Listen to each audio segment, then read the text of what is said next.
Le commissaire européen au commerce, l'Irlandais Phil Hogan, a de nouveau présenté ses excuses dimanche pour sa participation à un dîner de gala en violation avec les restrictions sanitaires anti-Covid.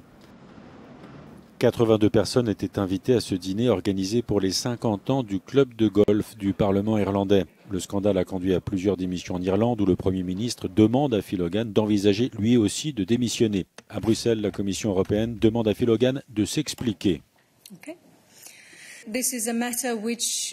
C'est une question qui nécessite une évaluation minutieuse et la présidente a demandé au commissaire Hogan un rapport complet qu'elle a reçu la nuit dernière. La présidente a demandé des éclaircissements supplémentaires car les détails sont importants.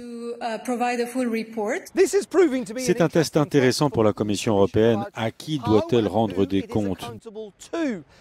Doit-elle être guidée par l'opinion publique d'un État membre ou par les vues des dirigeants d'un État membre? Après tout, Hogan est avant tout un commissaire européen, pas un Irlandais. Une démission compliquerait la tâche de la Commission européenne qui doit engager des négociations commerciales avec la Chine et les États-Unis.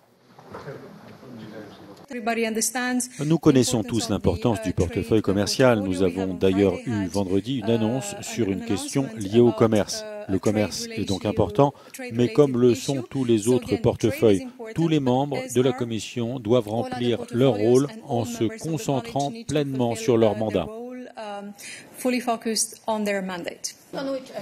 Avec des efforts, Phil Hogan pourrait bien survivre à ce scandale, mais ses détracteurs estiment que son maintien aurait un coût énorme en termes de réputation pour lui personnellement et pour la Commission dans son ensemble.